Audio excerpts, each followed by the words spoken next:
내가 전심으로 주께 감사하며 내가 주의 성전을 향하여 예배하며 주의 인자하심과 성실하심으로 말미암아 주의 이름에 감사하오리니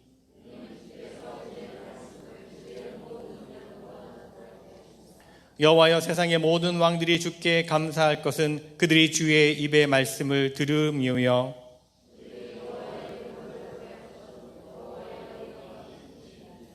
여호와께서는 높이 계셔도 낮은 자를 굽어 살피시며 멀리서도 교만한 자를 아심이니이다.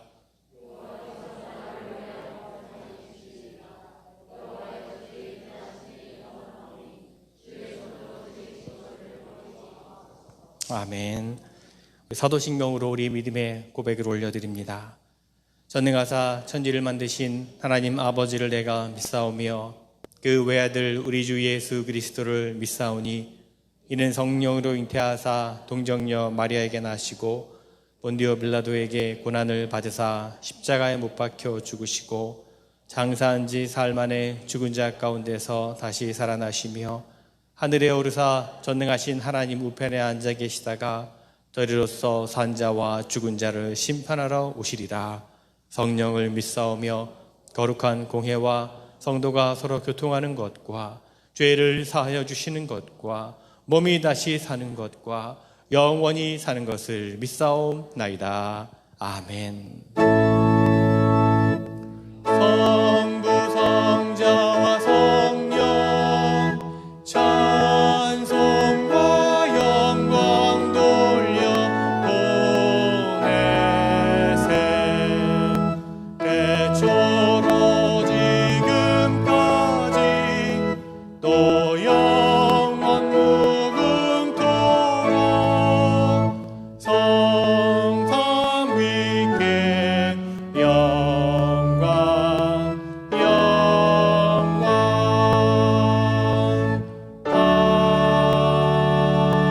아멘. 자리에 앉으시기 바랍니다. 오늘도 거룩하고 복된 예배 자리에 여러분 함께 하신 여러분 축복하고 또 주님의 이름으로 환영을 합니다. 우리 영상으로 가정에서 예배 드리시는 분들도 주님의 이름으로 축복합니다. 환영합니다. 오랜만에 또 주일날 비가 내리는데 궂은 날씨에도 우리가 함께 예배하는 이 자리를 사모하는 마음 가지고 또 하나님의 은혜를 또 사모하는 마음으로 이 자리에 나왔습니다.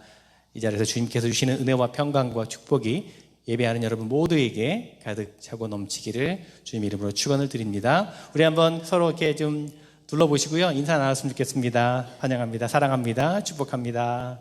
네, 감사합니다. 교회 소식을 함께 나누도록 하겠습니다. 오늘 예배 가운데 함께 하신 분들 다시 한번 환영하고요. 대면 예배 가이드라인 우리 꼭 다시 한번 지키시면서 안전한 예배 또 드릴 수 있도록 협력해 주시기를 부탁을 드리겠습니다. 예배에 대한 대면 예배 혹은 온라인 영상 예배에 대한 문의가 있으시면 언제든지 물어보시고 말씀해 주시기를 바랍니다. 2021년도 재단장식 애찬 또 사인업 거의 다 해주셨어요. 너무나 여러분 헌신해 주셔서 감사를 드리고 다시 한번 여러분 섬김을 통해서 또 아름다운 나눔이 있게 되기를 소망합니다. 월별로 우리 속회에서 속장님이 애찬을 준비해 주시고 계십니다. 우리 속장님께 여러분 애찬 맡으신 분들은 그 전주에 이렇게 주시면 속장님께서 준비를 해 주시게 됩니다. 1월에는 소망속회 또 김혜숙 권사님께서 준비해 주시고 계십니다. 구역회가 오는 목요일 저녁 7시에 있게 되는데요. 온라인으로 줌 미팅을 통해서 구역회가 진행이 됩니다. 그래서 디스트릭 오피스에서 안내하기를 이번 구역회는 각 커미디 체어퍼슨들 그리고 연예대표, 평신도 대표, 임원회장, 또 서기, 또 목회자들, 남녀 선교회장들 이렇게 대표자들만 참석하도록 그렇게 권면을 하고 있습니다. 해당되신 분들 이렇게 개인적으로 연락을 드리고 온라인으로 참여가 가능하신지 아니면 교회로 오실 수 있는지 제가 개인적으로 컨택을 하도록 하겠습니다. 여러분 구역회를 위해서 또 기도해 주시기를 바라고요. SPS 모임은 6시에 모이게 됩니다. SPRC 멤버 되시는 분들은 기억하시고 우리 체어퍼슨의 안내에 따라 주시기를 부탁을 드리겠습니다. 또 세금 보고를 위한 헌금 내역 준비되어 있습니다. 아직 받지 못하신 분들은 사무실에서 받아가시면 되겠고요. 신령직 직분 대상자를 위한 교육이 2월부터 시작이 됩니다. 우리 새롭게 장로님 또 권사님, 집사님 되시는 분들 2월부터 매 주일 오후에 교육이 있게 되는데 또 이 교육의 내용에 대해서 과정에 대해서 또 제가 대상자 되시는 분들에게 또 연락을 개인적으로 드리고 안내를 해드리도록 하겠습니다. 기억하시고 2월달 네 번의 주일 오후는 교육을 받는다 이렇게 생각하시면 될 것 같습니다. 어려울 때일수록 우리가 더 서로를 돌아보고 또 어려운 가정에 또 우리가 관심을 가지고 또 협력할 수 있었으면 좋겠습니다. 여러분 안내를 또 받으셨겠지만 75세 이상 되신 분들은 백신을 이렇게 미리 신청을 하시면 맞을 수가 있습니다. 혹시 온라인으로 신청을 하게 되는데 온라인 신청이 어려움이 있으신 분들은 말씀해 주시면 도와드리도록 할 테니까 우리 75세 이상 되신 분들 혹시 도움이 필요하시면 말씀해 주시기를 바랍니다. 여러분 2021년 여러분 개인 혹은 가정에 기도 제목 있으시면 또 꼭 알려주시기를 바랍니다. 오늘 애차는 또 재단미하는 최선희 권사님께서 섬겨 주셨습니다. 또 제임스 송 집사님께서 바나나를 또 풍성하게 갖고 오셨어요. 여러분 가실 때 꼭 가져가시기를 또 바라고요. 또 우리 파파야 농사 올해 첫 열매를 또 하나님께 드렸는데 그 귀한 마음 또 감사를 또 드립니다. 여러분 모두에게 또 오늘 예배를 통해서 감사와 은혜가 넘치는 예배가 되기를 바랍니다. 이 시간 기도할 때에 우리 정백기 권사님께서 대표 기도 인도해 주시겠습니다.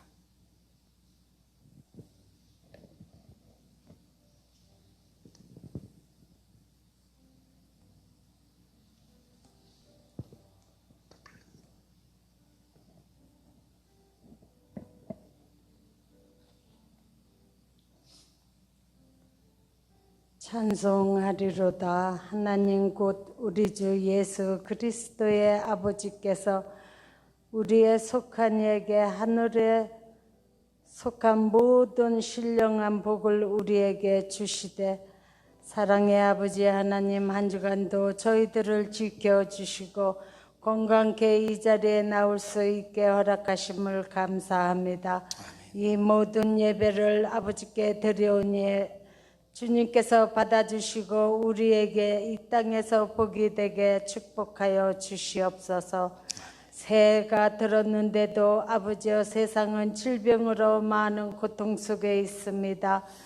또한 여러 가지 물과 아버지의 지진으로 인하여 많은 어려움을 겪고 있는 백성들 아버지여 불쌍히 여겨주시고 아버지여 이제는 더 이상 어려운 시간들이 다 지나갈 수 있도록 주님 도와주시기를 간절히 바라고 원하옵나이다.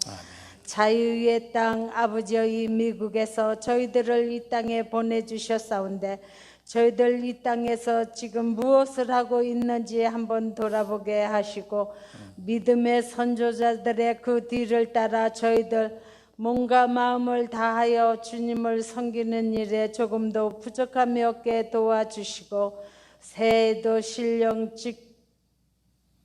직분자들을 기억하시고 저들이 아버지여 물을 뿌리고 씨를 뿌리며 아버지여 열매 맺는 이 올리브 재단에 속한 믿음의 식구들 다 되게 축복하시고 인도하여 주시옵소서.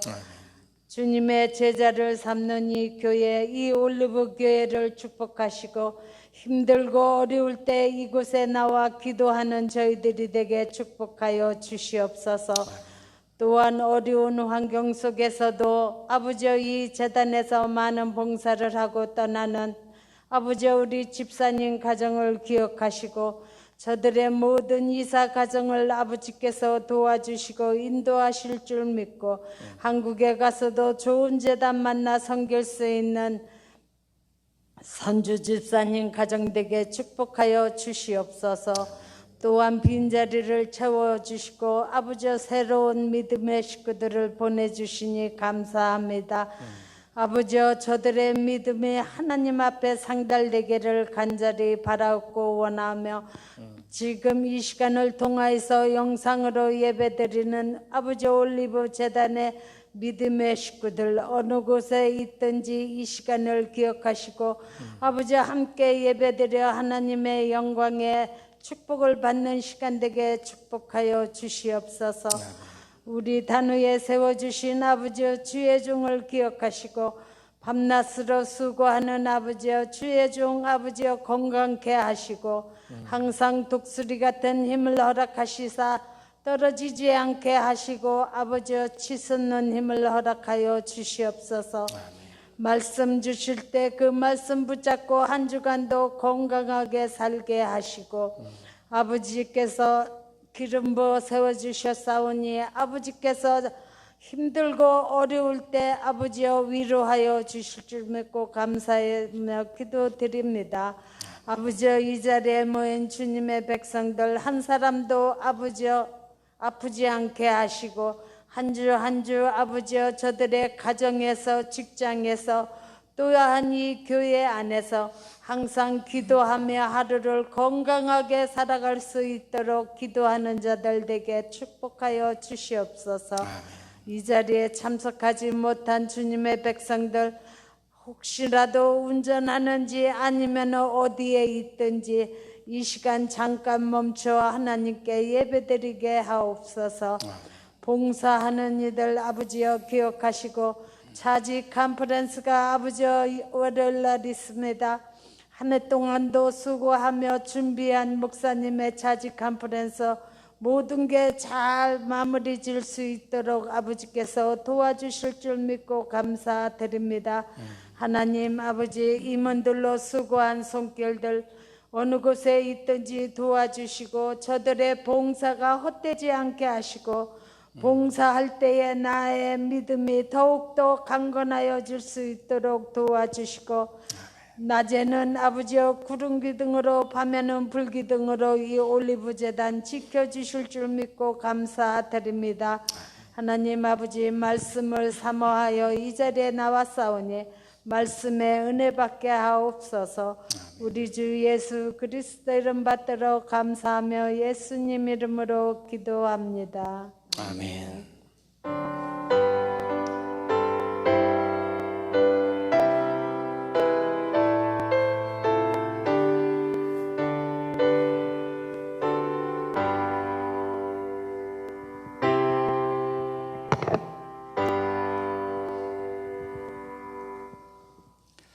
오늘 우리에게 주신 하나님의 말씀은 구약성경 신명기 말씀입니다. 신명기 34장 1절부터 7절까지 말씀입니다.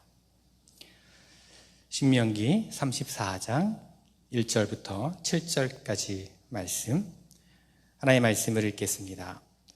모세가 모압 평지에서 느보산에 올라가 여리고 맞은편 비스가 산 꼭대기에 이르매 여호와께서 길앗 온 땅을 단까지 보이시고 또 온 납달리와 에브라임과 므낫세의 땅과 서해까지의 유다 온 땅과 네겝과 종려나무의 성을 여리고 골짜기 평지를 소알까지 보이시고 여호와께서 그에게 이르시되 이는 내가 아브라함과 이삭과 야곱에게 맹세하여 그의 후손에게 주리라 한 땅이라.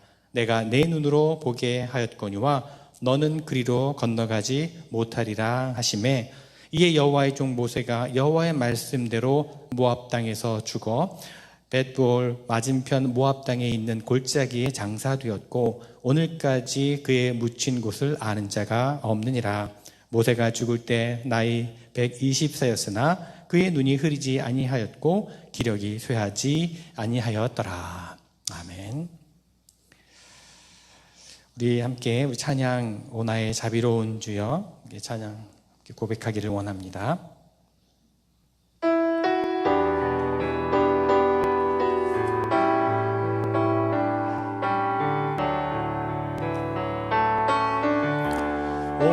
오나의 자비로운 주여 나의 몸과 영혼을 주님 은혜로 다 채워주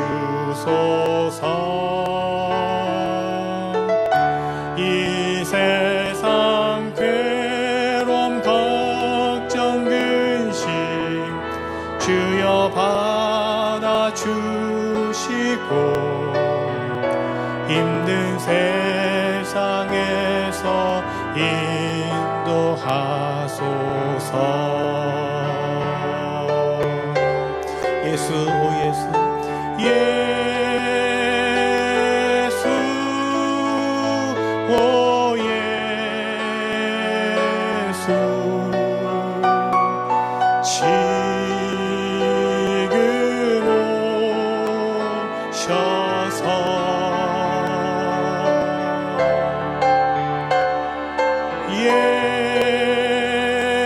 예수 오 예수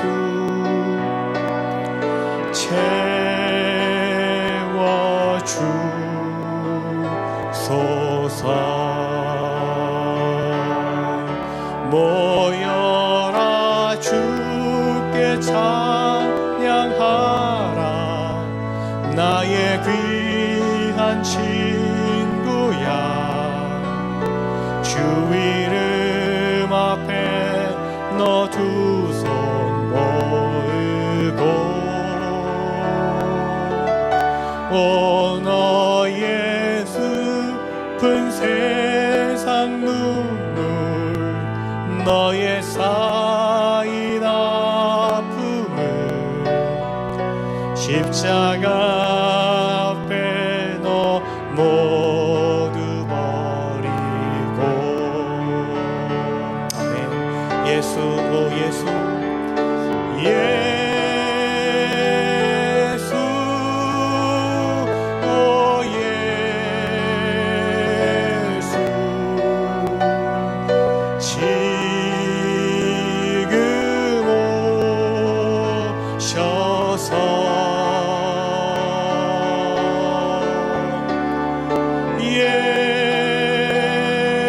예수 오 예수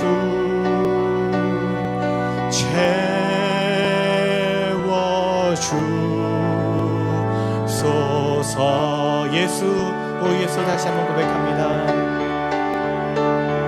예수 오 예수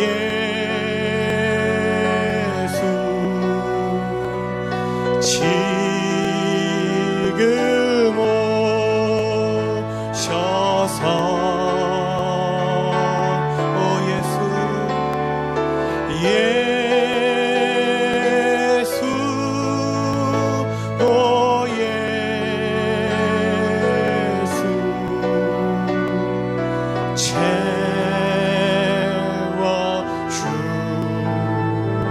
채워주소서. 아멘. 그렇습니다. 우리가 고백한 대로 예수님께서 지금 우리 가운데 임하셔서 우리를 은혜로 채워주시고 우리 모든 슬픔과 눈물을 또 거두어 주실 줄로 믿습니다. 그런 고백으로 나아가는 여러분 되었으면 좋겠습니다. 새해가 시작되면서 제가 여러분들에게 기도 제목을 알려주십사 이렇게 부탁을 드렸습니다. 2021년 여러분의 가정의 기도 제목을 적어 달라고 말씀을 드렸었는데요. 가족 한 분 한 분의 이름을 적어가면서 자세하게 기도 제목을 적어 주신 분도 계시고 또 간단하게 이렇게 적어 주신 분도 계십니다. 정말 가족들이 건강하기를, 또 화목하기를, 또 경제적으로 어려움을 당하지 않기를, 또 자녀들이 바르게 자라기를, 또 가족들 모두가 믿음 생활 잘할 수 있도록, 또 육신의 질병이 또 치유되기를 등등 다양한 기도의 제목들을 적어 주셨습니다. 네, 저는 여러분들이 적어주신 그 기도의 제목을 놓고 계속해서 기도하도록 할 것입니다. 그 기도가 또 응답받기를 구하며 중보기도할 것입니다. 여러분도 또한 저를 위해서 기도해 주시기를 부탁을 드립니다. 여러분 중보기도 많이 하시죠? 중보기도의 중요성에 대해서 우리는 이미 잘 알고 있고 또 응답받는 중보기도에 대한 간증을 또 우리가 많이 듣게 됩니다. 여러분 가운데서도 기도 응답에 대한 경험들이 많이 있으실 것이라 생각이 됩니다. 참으로 우리 하나님은요, 우리의 간절한 기도를 들으시고 응답해 주시는 분임을 우리가 믿습니다. 그런데 여러분, 때때로 우리 기도가 응답되지 않을 때도 있다는 겁니다. 저에게도 응답되지 않는 기도의 경험들이 있습니다. 간절히 기도했지만 기도의 응답을 받지 못할 때가 있습니다. 어쩌면 하나님의 관점으로 본다면 제가 간절히 구한 것을 들어주시지 않는 것이 기도의 응답일 수도 있겠지만, 그럼에도 기도의 응답을 받지 못할 때 마음에 아쉬움이 있고 또 섭섭함이 있었던 것이 사실입니다. 여러분도 그런 경험들 아마 있으셨을 겁니다. 응답되지 않는 기도가 있었을 것입니다. 정말 모든 기도가 다 응답이 되면 얼마나 좋겠습니까? 하지만 현실은 그렇지 않다는 거죠. 만약에 우리가 기도하지 않는다면 모를까? 기도하기를 시작했다면 얼마 지나지 않아서 우리의 모든 기도가 다 응답되는 것은 아니라는 생각을 우리가 깨닫게 될 것입니다. 이 사실이 우리를 실망하게 만들기도 합니다. 그리고 급기야 하나님을 향해 불평하고 원망하게 만들게도 됩니다. 오늘 우리가 신명기 34장의 말씀을 함께 읽었습니다. 우리가 생각하기에 성경 안에는 열심히 기도하고 그 기도의 결과로 하나님의 응답을 받은 사람들의 이야기만 성경에 있는 줄 알지만, 여러분, 사실 성경 안에도요, 열심히 기도했지만 끝내 응답받지 못한 사람들의 이야기가 많이 담겨져 있다는 것을 우리는 알게 됩니다. 그 대표적인 예가 오늘 우리가 읽은 신명기 34장에서 만나게 되는 모세의 기도입니다. 자, 오늘 읽은 우리가 본문의 말씀의 그 상황은요, 이제 출애굽한 다음에 광야에서의 40년 동안의 여정을 이제 끝마치고 그동안 꿈꾸고 그리워왔던, 꿈에 그렸던 그 최종 목적지 가나안 땅을 바로 눈앞에 두고 있는 상황이었습니다. 하나님께서는 모세에게 느보산 봉우리에 오르라고 말씀을 하십니다. 그래서 모세가 그곳에 올라가 보니까 그곳은 하나 가나안 땅이 한눈에 다 보여지는 그런 곳이었습니다. 느보산 봉우리에 올라서 그동안 출애굽을 하고 고된 광야의 여정을 보내면서 간절히 바랬던 그 가나안 땅을 실제로 그 눈으로 보는 모세의 마음에는요, 아마도 말할 수 없는 감동과 전율이 그에게 있었을 겁니다. 왜 아니었겠습니까? 그 목적을 가지고 지금까지 40년을 광야 생활을 해왔는데요. 그런데 그런 감격도 잠시 하나님께서는요, 가나안 땅을 바라보고 있는 모세에게 이렇게 말씀해 주십니다. 이것은 내가 아브라함과 이삭과 야곱에게 맹세하여 그들의 자손에게 주겠다고 약속한 땅이다. 내가 너에게 이 땅을 보여주기는 하지만 너는 그리로 들어가지는 못한다. 아니, 여러분, 이게 무슨 말입니까? 들어가지 못한다는 겁니다. 모세가 가나안 땅에 못 들어간다는 거예요. 정말 청천벽력과도 같은 그런 말씀입니다. 하나님의 이 말씀을 들은 모세는 아마도 자기의 귀를 의심했을지 모르겠습니다. 지금까지 무려 40년을 그 약속의 땅 하나만 바라보고 여기까지 왔는데 못 들어간다니, 생각하면 생각할수록 참 억울한 일이 아니겠습니까? 왜냐하면 애초부터 사실 이 출애굽의 여정은요, 모세가 원해서 했던 일은 아니었기 때문입니다. 하나님께서 모세에게 처음 출애굽의 사명을 주실 때 모세는 못하겠다 그랬습니다, 처음에는. 그런데 하나님께서는 그런 모세를 세우셔서 그를 통해서 출애굽을 이끌어내시고 광야의 여정으로 인도하셨는데, 그런데 정작 그 여정의 이제 마지막 종착지인 가나안이 코앞에 다가왔는데 너는 들어가지 못한다라고 하시니, 이게 무슨 말입니까? 모세 입장에서 볼 때 얼마나 억울한 일이겠습니까? 게다가 그렇게 그 땅에 못 들어가게 하실 거면 아예 땅을 보여주시지나 말지, 굳이 모세에게 느보산 정상에 올라가서 그 땅을 다 구석구석 다 보여주신 다음에 이제 들어가지 못한다고 하니, 이게 무슨 누구 약 올리는 것도 아니고, 그렇죠? 처음에 아무것도 모르고 느보산 정상에 올랐을 때 어쩌면 모세는 눈앞에 펼쳐진 그 가나안 땅의 모습을 보며 이런 생각을 했을지 모르겠습니다. 아, 그래, 내가 지금껏 이제 40년을 이 땅만 바라보며 기도하고 여기까지 왔는데 이제 드디어 그 기도가 응답이 되는 순간이구나. 그런데 그곳에서 그가 맛본 것은 기도의 응답이 아니라 그 정반대였습니다. 하나님께서 이렇게 말씀하시면서 그의 기도를 거절하시게 됩니다. 너는 그리로 들어가지 못한다. 너는 그리로 들어가지 못한다. 그렇습니다. 여기서 우리가 만나는 것은 응답되지 못한 기도입니다.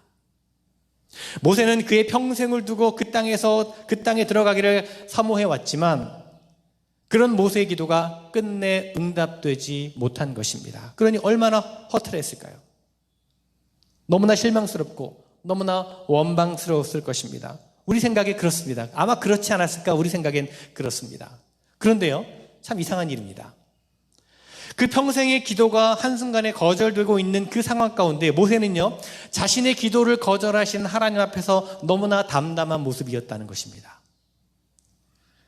아쉬움을 토로하지도 않고 불평을 표현하지도 않고 실망하거나 원망하지도 않았습니다. 모세는 그저 그 땅에 들어갈 수 없다는 하나님의 그 말씀대로 그냥 그곳에 느보산에 머무르게 되고 그곳에서 세상을 떠나게 됩니다. 이 대목에서 우리는요, 어쩌면 이렇게 생각할 수도 있을 것입니다. 아, 그래, 모세가 이제 죽을 때가 다 되었다고 하니까 너무 늙고 또 기력이 없어서 그냥 순수하게 자신의 운명을 그냥 받아들였을지도 몰라. 그렇게 우리 생각할지 모르겠습니다. 그런데요, 그렇지 않습니다. 여러분, 오늘 7절 말씀에 보면 이렇게 얘기하고 있습니다. 모세가 죽을 때의 나이가 120살이었으나 그의 눈은 빛을 잃지 않았고 기력은 정정하였다. 그렇게 말하고 있습니다. 그렇습니다. 모세의 눈빛은 여전했고 그 기력이 정정했기 때문에 모세가 여기서 하나님께 불평하고 항변하려고 했다면 얼마든지 그럴 수 있는 상황이었습니다. 저 여기서 내 삶을 끝내지 못합니다. 저 가나안 땅 들어가야 되겠습니다. 그렇게 충분히 할 수 있을 상황이었다는 것입니다. 그런데도 그는 그저 잠잠하게 그곳에 머물러 있었습니다. 참 이해되지 않는 그런 말씀입니다. 모세를 가나안 땅에 못 들어가게 하시는 하나님도 이해가 잘 되지 않고 그런 하나님의 말씀을 그저 묵묵하게 따르고 있는 모세도 잘 이해가 되지 않습니다. 여러분 어떠신가요? 여러분 이 상황이 이해가 잘 되십니까? 그렇게 이 말씀을 가지고 씨름을 하던 가운데 저는 한 가지 깨달은 사실이 있습니다. 그것은 하나님께서 모세를 비롯한 온 이스라엘 백성들을 데려가고자 했던 곳은 어쩌면 가나안 땅이 아닐 수도 있겠구나, 그런 생각을 하게 되었습니다. 다시 말해서 출애굽의 목적이 40년 동안의 광야의 생활의 그 목적이 그저 가나안 땅을 취하기 위한 것이 아니라 뭔가 다른 것을 위한 여정이었을 것이라는 생각을 하게 되었습니다. 그렇다면 그것이 무엇이었을까요? 그 말씀을 오늘 좀 나누어 보려고 합니다. 첫째로 출애굽의 여정은요, 땅을 얻기 위한 여정이 아니라 사람들의 마음을 돌보기 위한 여정이었다는 것입니다. 출애굽기 13장 17절에 보면요, 이제 시작될 출애굽 여정에 대한 하나님의 뜻에 대해 이렇게 말씀하는 장면이 있습니다. 바로는 마침내 이스라엘 백성을 내보냈다. 그러나 그들이 블레셋 사람의 땅을 거쳐서 가는 것이 가장 가까운데도 하나님은 백성을 그 길로 인도하지 않으셨다. 그것은 하나님이 이 백성이 전쟁을 하게 되면 마음을 바꾸어서 이집트로 되돌아가지나 않을까 하고 염려하였기 때문이다. 자, 여기에서 보면 이상한 점이 있습니다. 하나님께서는요, 애굽에서 가나안으로 가는 빠른 길, 직선대로를 택하지 않으시고 돌아가는 광야의 길을 택하신 까닭이 그들이 전쟁을 피하기 위해서라고 그렇게 말씀하고 있습니다. 그런데 여러분, 그럼 광야에서는, 돌아가는 길, 광야에서는 전쟁이 없었을까요? 광야에서도 전쟁은 있었습니다. 그러나 어느 길로 가든지 전쟁은 있었다는 겁니다. 게다가 그 모든 전쟁을 앞두고서 하나님께서 그들에게 해주신 말씀이 무엇이었습니까? 전쟁의 승패가 사람들에게 있지 않고 하나님께 달려있다는 말씀이었습니다. 그러니 여러분 좀 이상하지 않습니까? 어차피 어느 길로 가든지 전쟁은 있게 될 것이고 어차피 그 모든 전쟁의 승리가 전적으로 하나님께 달린 일이라면 굳이 이스라엘 백성들을 먼 길로 돌아가게 하실 이유가 어디에 있겠습니까? 어차피 어디서나 만나게 될 전쟁이라면 그냥 가까운 길로 가게 하시고 어차피 하나님이 하실 싸움이라면 그냥 하나님께서 이기게 하셔서 어서 빨리 그 땅에 들어가게 하시면 그만입니다. 그러면 되지 않겠습니까? 애초부터 이 출애굽 여정의 목적지가 가나안 땅에 들어가는 것이었다면, 그것이 목적이었다면 그냥 빠른 길로 가서 가장 신속하게 그 땅에 들어가면 되는 것이었습니다. 그런데 하나님께서는 그렇게 하지 않으셨다는 것입니다. 그러면 왜 그렇게 하셨겠습니까? 하나님의 관심사가 땅이 땅에 있지 않았기 때문에 그렇습니다. 땅에 들어가는 것이, 가나안 땅에 들어가는 것이 하나님의 목적이 아니었다는 것입니다. 그렇습니다. 하나님의 관심사는 땅이 아니라 바로 사람들의 마음에 있었습니다. 출애굽기 13장 11절 말씀을 다시 읽어보면 이렇습니다. 이 백성이 전쟁을 하게 되면 마음을 바꾸어서 이집트로 돌아가지나 않을까 하여 염려하셨기 때문이다. 자, 무슨 말씀입니까? 지금 하나님께서 선택하신 길은 더 효과적으로, 더 빨리 가나안 땅에 들어가는 길이 아니라 더욱 효과적으로 이스라엘 백성들의 마음을 돌보는 길이었다라고 하는 뜻이 됩니다. 즉, 이 말은 애초부터 이 여정의 목적하는 바가 땅에 있지 않고 마음에 있었다는 것입니다. 두 번째로, 그 여정은 사람들의 마음 안에 하나님 중심의 기준을 세우기 위한 여정이었다는 것입니다. 여러분, 출애굽기를 읽어보면요, 출애굽기는 참 재미있는 구조를 가지고 있습니다. 출애굽이라고 하면 말 그대로 애굽에서 나오는 거죠. 출애굽 이야기죠.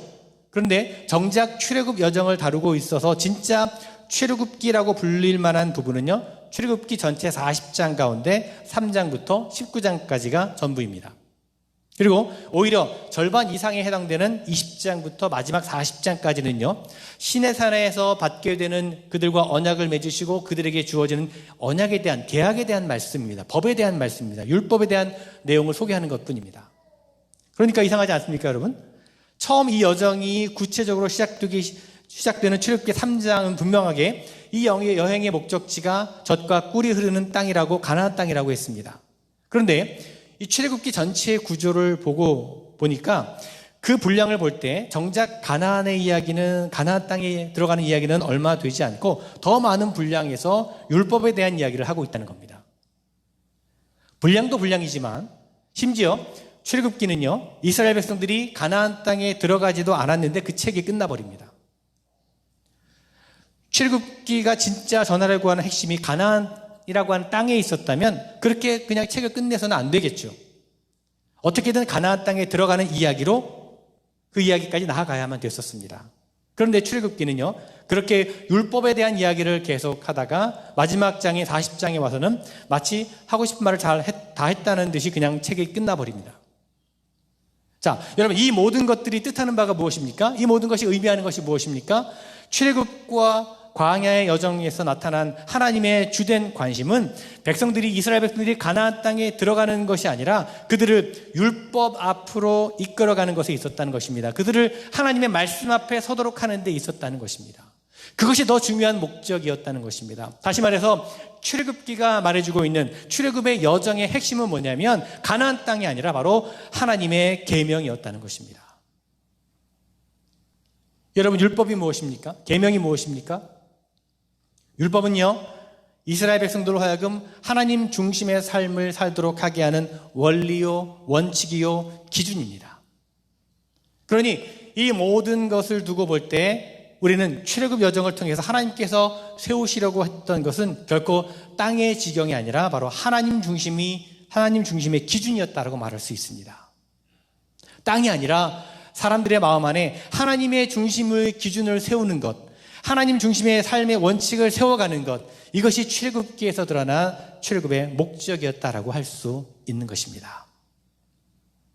세 번째로, 출애굽의 여정은요, 하나님 중심의 기준을 따라 살아가는 하나님의 사람들을 세우기 위한 여정이었다는 것입니다. 여호수아 11장 말씀에 보면요, 가나안 땅을 차지하기 위해서 이스라엘이 치른 전쟁이 있었는데 이 전쟁들 가운데 가나안 북방 연합군과의 전쟁을 소개하는 장면이 나옵니다. 그 연합군의 중심은 하솔이라고 하는 나라였는데요, 하솔은요, 우리에게 익숙하진 않지만 어떤 글에 보니까 하솔 왕국은 굉장히 크고 강한 민족이었다라고 말하고 있습니다. 여호수아 11장에서 하솔의 연합군 세력을 표현하면서 그 군인의 수요가 마치 바닷가의 모래알같이 많고 말과 병거도 셀 수 없이 많았다라고 말하는 것은 결코 과장된 것이 아니었다는 겁니다. 그러니 이런 하솔의 연합군과 상대해서 이스라엘이 싸운다라고 하는 것은 전혀 승산이 없는 싸움이었다고 할 수 있습니다. 이제 겨우 광야에서 나와서 가나안에 들어간 이스라엘들, 또 군사훈련도 제대로 받지 못하고 변변한 무기도 없었던 이스라엘이 무슨 수로 강한 상대와 싸워서 이길 수 있었겠습니까? 그런데 성경은요, 이 싸움에서 하나님이 하솔의 가나안 연합군에게 승리했다라고 그렇게 전해주고 있습니다. 도저히 이길 수 없는 싸움을 이긴 것이죠. 그러니 얼마나 놀라운 일입니까? 그러니 이 싸움의 이야기를 다루는 말씀의 결론은 결코 얻을 수 없었던 땅을 얻었다는 사실에 감격하고 기뻐하는 이야기가 나와야 그 흐름이 자연스럽게 이어지게 될 것입니다. 그런데요, 말씀을 계속 읽어보면요, 그 어려운 싸움을 이기고 얻을 수 없는 땅을 얻었다는 것에 기뻐하는 것이 아니라 그 전쟁이 끝난 다음에 여호수아가 보여주었던 그의 순종함에 대해서 감격하고 기뻐하고 있는 것을 보게 됩니다. 여호수아 11장 15절에 이렇게 말씀합니다. 모세는 주님께서 자기에게 명하신 대로 여호수아에게 명하였고 여호수아는 그대로 실행하여 주님께서 모세에게 명하신 것 가운데서 실행하지 않고 남겨둔 것은 하나도 없었다. 그렇게 말씀합니다. 여러분, 이 말씀에서 하나님의 마음이 느껴지십니까? 하나님은 도저히 얻을 수 없는 땅을 얻은 것 때문에 기뻐하고 있는 것이 아니라 하기 어려운 순종을 하고 있는 여호수아를 얻은 것 때문에 기뻐하고 계시다는 겁니다. 땅을 얻었던 것 때문에 기뻐하시는 것이 아니라 여호수아의 순종을 기뻐하셨다는 것입니다. 오래전 모세의 율법이 정해놓기를 장차 가나안 땅에 들어가서 그 땅을 차지하게 되더라도 그 땅의 것들을 전리품으로 취하지 말고 그 모든 것을 희생제물로 삼으라고 하는 명령이 있었는데 여호수아가 그 명령을 한치의 오차도 없이 순종하고 따랐다는 것입니다. 전쟁에서 다 이겨놓고 어렵게 얻은 것, 그 땅의 소산을 다 내려놓는 하나님의 그 명령을 있는 그대로 따르는 것, 그것은 강력한 하솔을 맞서서 싸우는 것만큼이나 힘든 싸움이었다고 할 수 있을 것입니다. 하나님을 자신의 삶의 중심에 두지 않으면 결코 할 수 없는 그런 순종의 모습입니다. 그런데 여호수아가 그 순종을 했다는 것입니다. 여기서도 하나님께서 기뻐하고 있는 것은 땅이 아닙니다. 자신의 마음 한가운데서 온전히 하나님의 중심을 기준으로 삼고 그렇게 하나님 중심의 삶을 살아갔던 하나님의 사람 여호수아 때문에 하나님은 기뻐하시고 감격해하고 계시다는 겁니다. 자, 여러분, 한번 정리를 해보겠습니다. 우리는 지금 이 여러 가지 이야기들을 통해서 출애굽의 여정에 대한 하나님의 관심이 어디 있었는지를 우리가 보게 됩니다. 하나님의 관심이 절대로 땅에 있는 것이 땅에 있지 않았다는 사실을 우리가 살펴보았습니다. 모든 내용을 다 조합해 보니까 출애굽 여정 안에서 일어난 하나님의 주된 관심은 사람들의 마음을 돌보는 것이었고 그렇게 돌보신 그들 마음 가운데 하나님 중심의 삶의 기준을 세우는 것이었고 또 실제로 그 기준에 따라서 살아가는 사람들의 그 삶을 세워가는 것이었습니다. 이것이 하나님의 관심이었습니다. 자, 그러니 여러분, 이것이 뜻하는 바가 무엇이었겠습니까? 젖과 꿀이 흐르는 가나안은 그저 단순한 땅이 아니라 하나님 자신이었다는 것입니다. 사람들은 젖과 꿀이 흐르는 땅, 그곳에 가서 그것이 가나안인 줄 알았지만 하나님은 정작 그 여정을 통해서 그들을 이끌어 가신 곳이 가나안 땅이 아니라 하나님과 함께 누리는 특별한 관계였다는 것입니다. 그들의 마음을 살피고 그 마음 안에 하나님 중심의 삶의 기준을 세워가고 그로 인해서 그들을 하나님의 백성으로 세우기 위해서 하나님은 그들을 인도해 가셨던 것입니다. 그것이 광야의 40년 삶의 목적이었습니다. 이것이 바로 진짜 출애굽의 목적이었다는 것입니다. 여러분, 우린 여기서 처음에 언급했던 모세의 응답받지 못한 기도를 다시 한번 생각해 볼 필요가 있습니다. 자, 모세 기도를 생각해 봅니다, 여러분. 정말 모세의 기도가 응답받지 못한 기도였을까요? 다시 말해서 느보산에 머물러야 했던 모세는 정말 가나안 땅에 들어가지 못한 사람이 맞나요? 정말 그는 가나안 땅에 들어가지 못했을까요? 만약에 가나안이라고 하는 곳이 그저 요단강 건너에 있는 눈에 보이는 물리적인 공간, 땅이었다면 모세는 분명히 가나안 땅에 들어가지 못한 사람입니다. 그러나 그 가나안이 그렇게 어떤 땅에 들어가는 것이 아니라 우리 마음 안에 하나님 중심을 세우고 우리를 하나님 사람으로 세우시는 그 하나님의 품 안으로 들어가는 것이 진정한 가나안의 의미라면 모세는 가나안 땅에 들어간 사람이 틀림이 없습니다. 가나안의 온 지경이 보이는 그 느보산 정산에 서서 정말 감격을 가지고 돌아보던 그 땅에 들어갈 수 없다는 그 하나님의 말씀 속에서 모세가 들었던 하나님의 음성이 무엇이었겠습니까? 아마도 모세는 이런 하나님의 음성을 들었을 것입니다. 모세야, 너는 무엇이 진정 젖과 꿀이 흐르는 땅이라고 생각하느냐? 내 눈앞에 펼쳐진 저 땅이 가나안 땅이냐? 아니면 너를 이곳까지 인도해낸 나 여호와냐? 무엇이 너를 진정 살게 하고 무엇이 너를 진정으로 풍요롭게 하는 것이냐? 저 가나안 땅이냐? 아니면 나 여호와냐? 아마 이런 음성을 모세는 들었을 것입니다. 이 질문 앞에 모세는 눈앞에 보이는 가나안 땅에 들어가기를 기꺼이 내려놓고 그저 느보산에 머무르는 것으로 진정한 가나안 땅 한가운데로 들어갔던 것입니다. 그렇습니다, 여러분. 여호수아와 갈렙이 요단강을 넘어가는 것으로 가나안 땅에 들어간 사람이었다면 모세는 거꾸로 요단강을 넘지 않는 것으로 가나안에 들어간 사람이 되었던 것입니다. 그렇게 본다면 지난 40년 세월 가나안 땅을 품으며 하나님께 올렸던 모세의 기도, 그 간절한 기도는 응답받지 못한 기도가 아니라는 것입니다. 겉으로만 응답받지 못한 것처럼 보일 뿐이지 가나안을 품은 그의 뜻은 이루어졌던, 그 기도가 이루어졌던 것을 우리는 보게 됩니다. 무엇으로 그 응답을 그가 누리게 된 것입니까? 진정한 가나안은 하나님이 아니라고 하는, 가장 진정한 하나님이라고 하는 사실, 그 사실에 눈을 뜨고 그동안 자신이 바라고 구하던 모든 것을 내려놓고 기꺼이 그 하나님의 품으로 들어가기를 선택했을 때 그곳에서 그는 비로소 진정한 젖과 꿀이 흐르는 땅을 누릴 수가 있었을 것입니다. 여러분, 여러분에게는 어떤 응답되지 못한 기도가 있으십니까? 열심히 기도했지만 하나님께서는 너는 그리로 들어갈 수 없다, 그렇게 말씀하실 때 여러분 어떻게 하시겠습니까?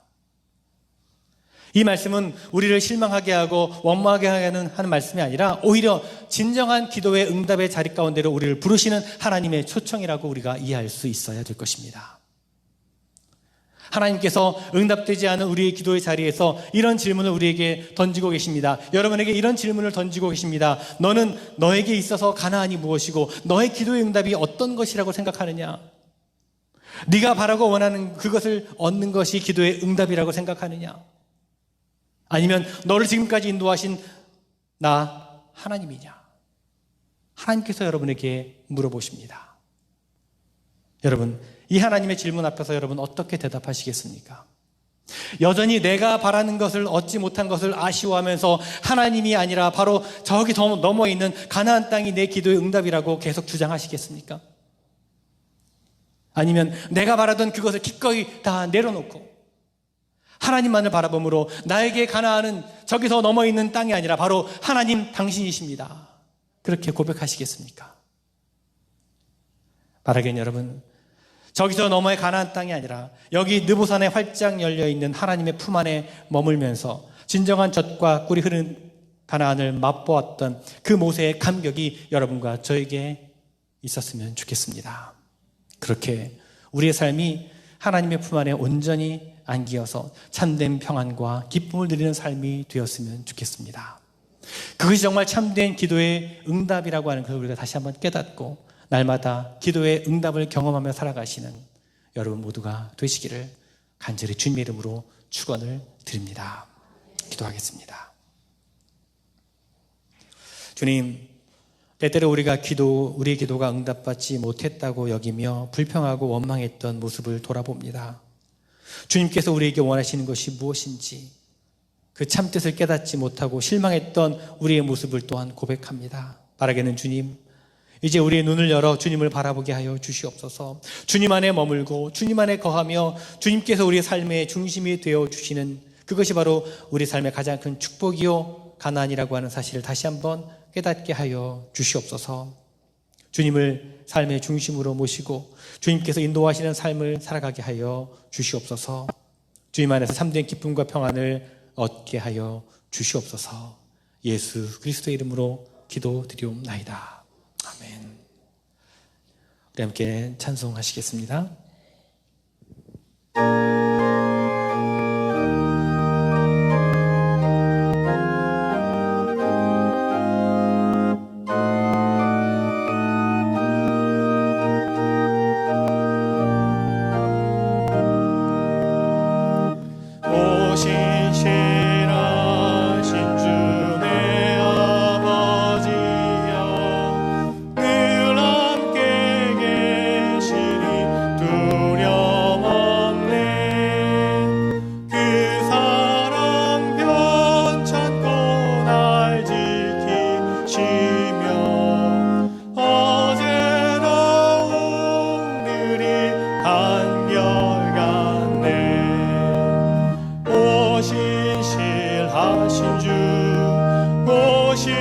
신실하신 주 날마다 자비를 베푸시며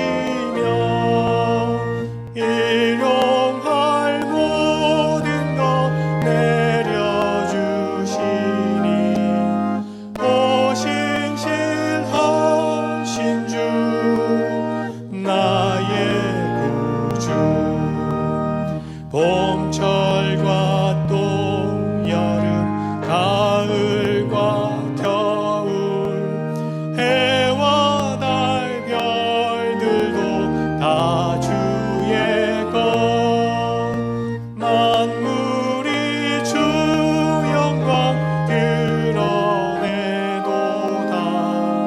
신실한 주 사랑 나타내네 오 신실하신 주 오 신실하신 주 날마다 자비를 베푸시며 일용할 모든 것 내려주시니 오 신실하신 주 나의 구주 내 죄를 사하여 안위하시고 주 친히 오셔서 인도하네 오늘의 힘내고 내일의 소망 주만이 만복을 내리시네 오 신실하신 주 오 신실하신 주 날마다 자비를 베푸시며 일용할 모든 것 내려주시니 오 신실하신 주 나의 구주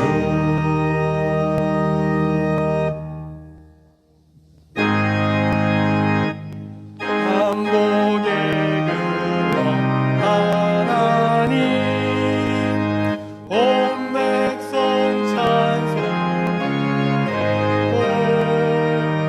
저 천사여 찬송하세 찬송성부 성자 성명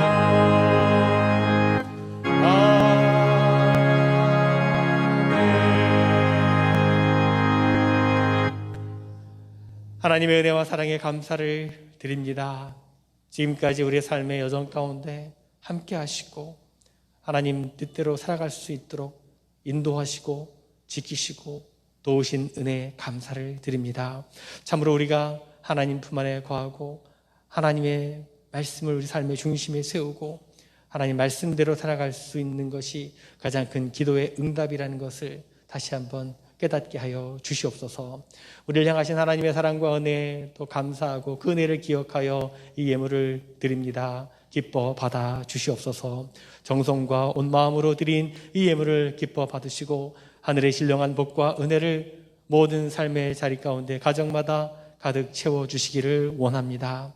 간절한 기도의 제목을 가지고 드린 예물도 있습니다. 기뻐 받으시며 특별히 참으로 한 해의 첫 수확을 하나님께 드린 손길 있사오니 하나님 이 수확을 기뻐 받으시고 정말 그 모든 삶 가운데 하나님께서 내리시는 풍성한 은혜와 역사가 드러나게 하여 주시옵소서.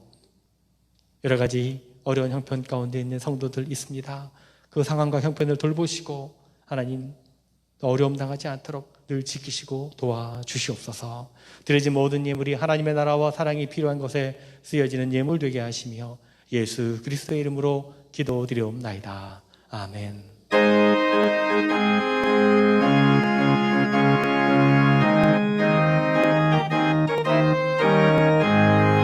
주의 친절한 발에 안기세 우리 마음이 평안하리니 항상 기쁘고 복이 되겠네.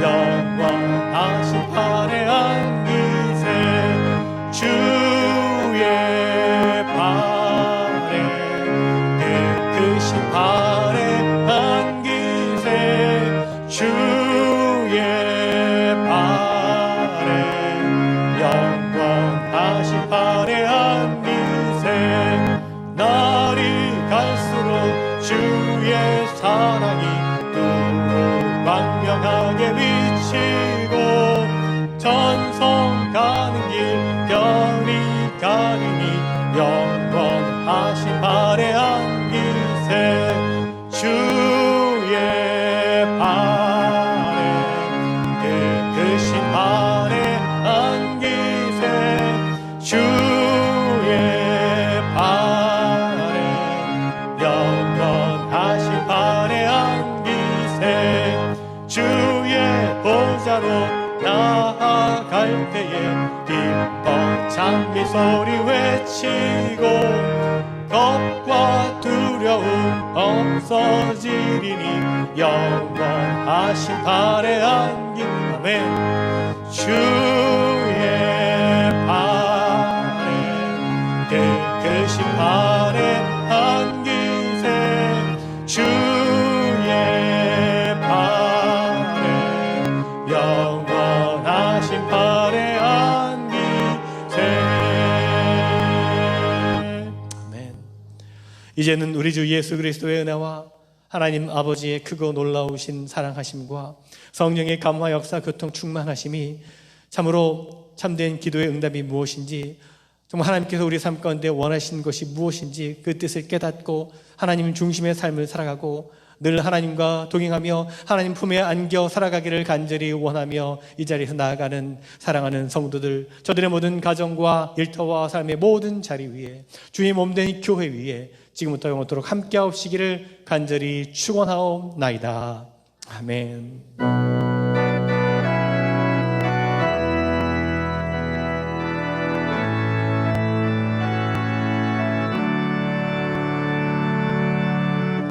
샬롬을